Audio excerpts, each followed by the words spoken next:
வணக்கம். ஜேகே செய்திகளின் பிரதான செய்திகள். முதலில் தலைப்புச் செய்திகள். தமிழீழ விடுதலை புலிகளை அழிப்பதற்கு அத்திவாரமிட்டவர்கள் தாங்கள்தான் என கருணா பெருமிதம். நாடளாவிய ரீதியில் வீடற்ற மக்களின் தொகையில் அதிகரிப்பு.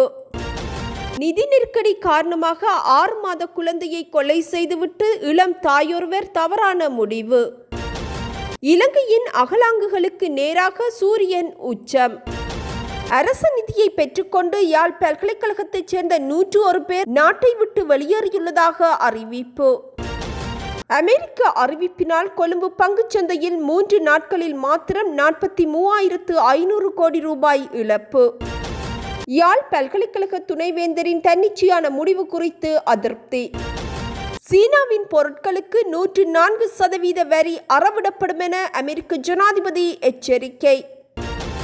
யாழ் பல்கலைக்கழக துணைவேந்தரால் 4ஆம் வருட சட்டத்துறை மாணவர் ஒருவருக்கு எதிராக பிறப்பிக்கப்பட்டிருந்த வகுப்புத்தடை உத்தரவு மீள பெறப்பட்டு விசாரணை செயல்முறைகள் கைவிடப்பட்டமைக்கு பல்கலைக்கழக தரப்பினர் எதிர்ப்பு வெளியிட்டுள்ளனர். தனக்கு விதிக்கப்பட்ட வகுப்புத்தடை சட்ட நியமனங்களுக்கு அப்பாற்பட்டது என குறிப்பிட்டு அம்மாணவனின் தரப்பில் கொழும்பு உயர் நீதிமன்றத்தில் அடிப்படை உரிமை மீறல் மனு ஒன்று தாக்கல் செய்யப்பட்டிருந்தது. இதனைத் தொடர்ந்து அவருக்கு விதிக்கப்பட்ட வகுப்புத்தடை மீள பெறப்பட்டதுடன் அதன் தொடர்ச்சியான விசாரணை செயல்முறைகள் அனைத்தும் கைவிடப்பட்டது. மாணவன் மீதான குற்றச்சாட்டு பற்றி பல்கலைக்கழகத்தினால் மேற்கொள்ளப்பட்ட முதல்நிலை விசாரணையில் குறித்த மாணவன் தவறிழைத்ததாக உறுதிப்படுத்திய பின்னரும் அது பற்றிய முறையான விசாரணைகளுக்கு உத்தரவிட வேண்டிய பல்கலைக்கழக துணைவேந்தர் பேரவையின் அனுமதி பெறாமலேயே உயர் நீதிமன்ற வழக்கை நடத்துவதற்கு பின்னடித்து தன்னிச்சையாக மேற்கொண்ட முடிவு பல்கலைக்கழக தரப்பினர் மத்தியில் விசனத்தை ஏற்படுத்தியுள்ளது. எவ்வாறாயினும் இவ்விடயம் தொடர்பில் அடுத்து வரும் பல்கலைக்கழக பேரவை கூட்டத்தில் விவாதிக்கப்படும் எனவும் அறிவிக்கப்பட்டுள்ளது.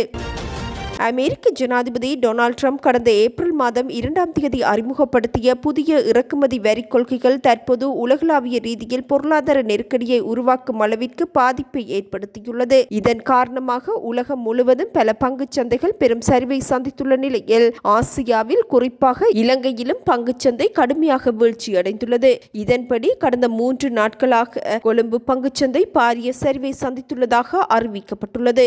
கடந்த ஏப்ரல் 2ஆம் தேதி வர்த்தக முடிவில் கொழும்பு பங்குச்சந்தையின் அனைத்து பங்கு விலைச்சுடன் 16,007.44 புள்ளிகளாக பதிவாகியிருந்த நிலையில் நேற்றைய வர்த்தக முடிவில் 14,660.45 புள்ளிகளாக பெரும் சரிவை சந்தித்துள்ளது. இந்த 3 வர்த்தக நாட்களில் மாத்திரம் 1,346.99 புள்ளிகள் அல்லது 8.41% கொழும்பு பங்குச்சந்தை சரிவை சந்தித்துள்ளது. இதற்கிடையே ஏப்ரல் 2ஆம் தேதி வரை 5,688.56 பில்லியன் ரூபாவாக பதிவாக இருந்த மொத்த புரள்வு நேற்றைய நிலவரப்படி 5,253.18 பில்லியன் ரூபாவாக குறைவடைந்துள்ளது. இம்மூன்று நாட்களில் மாத்திரம் 435.37 பில்லியன் ரூபாய் 43,537 கோடி ரூபாய் கொழும்பு பங்குச்சந்தையில் இருந்து இழக்கப்பட்டுள்ளது. இதில் நேற்று ஒரு நாளில் மாத்திரம் பங்குச்சந்தையில் இழந்த மதிப்பு 227 பில்லியன் ரூபாய் எனவும் சுட்டிக்காட்டப்பட்டுள்ளது. இவ்விடயம் ஒரு பொருளாதார நெருக்கடியை உருவாக்கும் அளவிற்கு பாதிப்பை ஏற்படுத்தியுள்ளமையும் குறிப்பிடத்தக்கது. குருநாகல் வெகர பகுதியில் உள்ள எரிபொருள் நிரப்பு நிலையத்தில் நேற்றிரவு 11 மணியளவில் ஏற்பட்ட தீப்பரவல் காரணமாக உயிரிழந்தவர்களின் எண்ணிக்கை 4ஆக அதிகரித்துள்ளது. சம்பவத்தில் மேலும் 4 பேர் காயமடைந்துள்ள நிலையில் அவர்கள் வைத்தியசாலையில் அனுமதிக்கப்பட்டுள்ளனர். குறித்த எரிபொருள் நிரப்பு நிலையத்தில் உள்ள எரிவாயு நிரப்பு மையம் ஒன்றில் இத்தீப்பரவல் ஏற்பட்டிருந்தது. எரிவாயு நிரப்பு மையத்திற்கு எரிவாயு கொள்கலன் ஊர்தியொன்று வாயுவை நிரப்பிக் கொண்டிருந்த வேளையில் ஏற்பட்ட கசிவு காரணமாக அங்கு தீ பரவியுள்ளமை ஆரம்பகட்ட விசாரணைகளில் கண்டறியப்பட்டுள்ளது. தீ கட்டுப்பாட்டிற்குள் கொண்டுவரப்பட்டுள்ளதாக தீயணைப்பு படையினர் தெரிவித்துள்ளனர். இதேவேளை தீ பரவியமைக்கான காரணம் தொடர்பில் போலீசார் விசாரணைகளை முன்னெடுத்துள்ளனர். சட்ட ஒழுங்கு மற்றும் மேலாதிக்கத்தை உறுதி செய்வதற்கு இலங்கை போலீஸ் துறையில் சாதகமான மாற்றம் அவசியம் என ஜனாதிபதி அனுரகுமார திசாநாயக்க தெரிவித்துள்ளார். சட்டத்தின் ஆட்சியை நிலைநிறுத்துவது தொடர்பில் இலங்கை போலீசார் மீது மக்கள் நம்பிக்கை வைத்துள்ளதாகவும் அதனை பேணுவது போலீஸ் திணைக்களத்தின் பொறுப்பு எனவும் அவர் குறிப்பிட்டுள்ளார். களுத்துறை கட்டுக்குருந்த விசேட அதிரடிப்படை பயிற்சி முகாமில் நேற்று நடைபெற்ற நிகழ்வொன்றில் கலந்து கொண்டு உரையாற்றும் போதே ஜனாதிபதி அனுரகுமார திசாநாயக்க இதனை தெரிவித்தார். பல துறைகள் வீழ்ச்சியடைந்துள்ள தெரிவித்துள்ள தருணத்தில் நாட்டில் மாற்றத்தை ஏற்படுத்தி அரசியல் அதிகாரத்தை மாற்றுவதற்கு பிரஜைகள் நடவடிக்கை எடுத்ததை சுட்டிக்காட்டிய ஜனாதிபதி அரசியல் அதிகாரத்தை மாற்றுவதன் மூலமாக மாத்திரம் ஒரு நாடு வெற்றி பெறாது எனவும் அனைத்து துறைகளிலும் சாதகமான மாற்றம் தேவை எனவும் குறிப்பிட்டார். பொதுமக்களின் எதிர்பார்ப்புகளை நிறைவேற்றும் பொறுப்பு புதிய போலீஸ் அதிகாரிகளிடம் ஒப்படைக்கப்பட்டுள்ளது. அதனை பாதுகாக்கும் அதேவேளை திட்டமிடப்பட்ட குற்றச் செயல்கள் மற்றும் போதைப் பொருளுக்கு நாடு பலியாக இடமளிக்க கூடாது எனவும் ஜனாதிபதி வலியுறுத்தியுள்ளார்.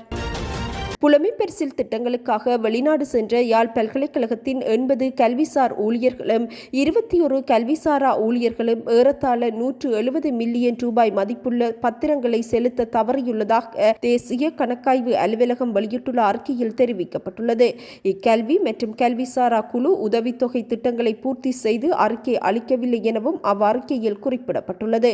1980 மற்றும் 2023 இடையில் ஒப்பந்தங்களை மீறிய அதிகாரிகள் இருந்து இப்பத்திரங்களை மீட்க பல்கலைக்கழகம் சரியான நடவடிக்கைகளை எடுக்கவில்லை எனவும் தேசிய கணக்காய்வு அலுவலகம் தெரிவித்துள்ளது. இதற்கிடையே 2023 ஆண்டில் கைரேகை இயந்திரங்களை பயன்படுத்தி வருகையை சரிபார்க்காமல் பல்கலைக்கழகத்தின் கல்விசாரா ஊழியர்களுக்கு ஏறத்தாழ 300 மில்லியன் ரூபாய் மதிப்புள்ள கூடுதல் நேர மற்றும் விடுமுறை கொடுப்பனவுகள் வழங்கப்பட்டுள்ளதாகவும் தேசிய கணக்காய்வு அலுவலகம் தெரிவித்துள்ளது. இத்தகவல் யாழ் பல்கலைக்கழகத்தின் 2023 ஆண்டு அறிக்கையில் சேர்க்கப்பட்டுள்ள தேசிய கணக்காய்வு அறிக்கையில் சுட்டிக்காட்டப்பட்டுள்ளது. தேசப்பந்து தென்னக்கோனை பொலிஸ் மா அதிபர் பதவியில் இருந்து நீக்குவது தொடர்பான பிரேரணை இன்று நாடாளுமன்றில் சமர்ப்பிக்கப்பட்டது. தேசப்பந்து தென்னக்கோனை பதவியில் இருந்து நீக்குமாறு தெரிவித்து 115 நாடாளுமன்ற உறுப்பினர்கள் கையெழுத்திட்டு சபாநாயகருக்கு பிரேரணை ஒன்றை சமர்ப்பித்தனர். தேசப்பந்து தென்னக்கோனை பொலிஸ் மா அதிபர் பதவியில் இருந்து நீக்கம் செய்வதற்கான விசேட குழுவை நியமிக்கும் பிரேரணை விவாதமின்றி நாடாளுமன்றில் சமர்ப்பிக்கப்பட்டமை குறிப்பிடத்தக்கது. நாட்டின் சூரியனின் வடதிசை நோக்கிய இயக்கத்தின் காரணமாக ஏப்ரல் 14 வரை இலங்கையின் அகலாங்குகளுக்கு நேராக சூரியன் உச்சம் கொடுக்கவுள்ளது. இதற்கமைய இன்று நண்பகல் 12:12 மணியளவில் நைனமடம், சந்தலங்காவ, குண்டசாலை, மகியங்கனை, கல்முனை ஆகிய பிரதேசங்களுக்கு மேலாக சூரியன் உச்சம் கொடுக்கும் என வளிமண்டலவியல் திணைக்களம் அறிவித்துள்ளது. எவ்வாறாயினும் அதிக வெப்பத்துடனான வானிலை தொடர்பில் அவதானத்துடன் செயற்படுமாறும் வெயிலில் நடமாடுவதை தவிர்த்துக் கொள்ளுமாறும் பொதுமக்கள் அறிவுறுத்தப்பட்டுள்ளனர். எவ்வாறாயினும் நாட்டின் பல பகுதிகளில் பிற்பகல் அல்லது இரவு வேளையில் மழை அல்லது இடியுடன் கூடிய மழை பெய்யக்கூடிய சாத்தியம் காணப்படுவதாகவும் வளிமண்டலவியல் திணைக்களம் எதிர்வு கூறியுள்ளது. கம்பஹாவில் தனது 6 மாத குழந்தையை கொலை செய்துவிட்டு இளம் தாயொருவர் தனது உயிரை மாய்த்துள்ளார். நுகர்வோர் விவகார அதிகார சபையில் பணியாற்றும் வரக்காப்புல பகுதியைச் சேர்ந்த 37 வயதான 3 பிள்ளைகளின் தாயான சோமிகானி நிலுஷா என்ற பெண்ணை இவ்வாறு உயிரிழந்துள்ளார். குழந்தையின் சடலம் தூக்கில் தொங்கிய நிலையில் மீட்கப்பட்டதாக போலீசார் தெரிவித்துள்ளனர். உயிரிழந்த பெண் பட்டதாரி எனவும் அறிவிக்கப்பட்டுள்ளது. கணவர் நிதி நிறுவனம் ஒன்றில் கடமையாற்றி வரும் நிலையில் கடன் நெருக்கடி காரணமாக குறித்த பெண் இம்முடிவை எடுத்துள்ளமை ஆரம்பகட்ட விசாரணைகளில் கண்டறியப்பட்டுள்ளது. கடன் நெருக்கடி காரணமாக குடும்பத்திற்குள் முரண்பாடுகள் ஏற்பட்ட நிலையில் பிள்ளைகளுக்கு விஷம் கொடுத்து தானும் தனது உயிரை மாய்க்க உள்ளதாக ஏற்கனவே அப்பெண் எச்சரித்துள்ளார். இந்நிலையில் 2 பிள்ளைகளுடன் தந்தை தனது தாயின் வீட்டிற்கு சென்ற நிலையில் குறித்த பெண் தனது 3வது குழந்தையை கொலை செய்துவிட்டு தானும் தனது உயிரை மாய்த்துள்ளார். கணவர் மீண்டும் வீட்டிற்கு வந்தபோது மனைவி மரத்தில் தூக்கிட்டு தொங்குவதையும் குழந்தை அவரது உடலில் தொங்குவதையும் கண்டு போலீசாருக்கு தகவல் வழங்கியுள்ளார். இதனை அடுத்து தாயையும் குழந்தையையும் வைத்தியசாலைக்கு கொண்டு சென்ற போதிலும் அவர்கள் ஏற்கனவே உயிரிழந்திருந்ததாக வைத்தியர்கள் தெரிவித்துள்ளனர். குழந்தை கழுத்தை நெரித்து கொலை செய்யப்பட்டுள்ளமையும் தாய் தூக்கிட்டு உயிரை மாய்த்து கொண்டுள்ளமையும் மருத்துவ பரிசோதனையில் உறுதி செய்யப்பட்டதாக போலீசார் தெரிவித்துள்ளனர். குடியேறுவதற்கான இடம் இல்லாமையினால் தலைக்கு மேல் கூரை இல்லாத வாழ்விடங்களில் வாழும் மக்களின் தொகை 2281 பதிவாகியுள்ளது. மக்கள் தொகை கணக்கெடுப்பு மற்றும் புள்ளிவிவரத்துறையினால் வெளியிடப்பட்ட 2024 மக்கள் தொகை மற்றும் வீட்டு வசதி கணக்கெடுப்பின் மாவட்ட வாரியாக இலங்கையின் மக்கள் தொகை அறிக்கையில் இத்தகவல் வெளியிடப்பட்டுள்ளது. இதற்கமைய நாட்டில் வீடற்றவர்களின் அதிக எண்ணிக்கையிலான மக்கள் மேல் மாகாணத்தில் வசிப்பது கண்டறியப்பட்டது. கிழக்கு மாகாணத்தில் மிக குறைந்த எண்ணிக்கை பதிவாகியுள்ளதுடன் மேல் மாகாணத்தில் 841 வீடற்ற மக்கள் வசிக்கின்றமை உறுதிப்படுத்தப்பட்டுள்ளது. இவர்களுள் 536 பேர் கொழும்பு மாவட்டத்தில் வசிக்கின்றனர்.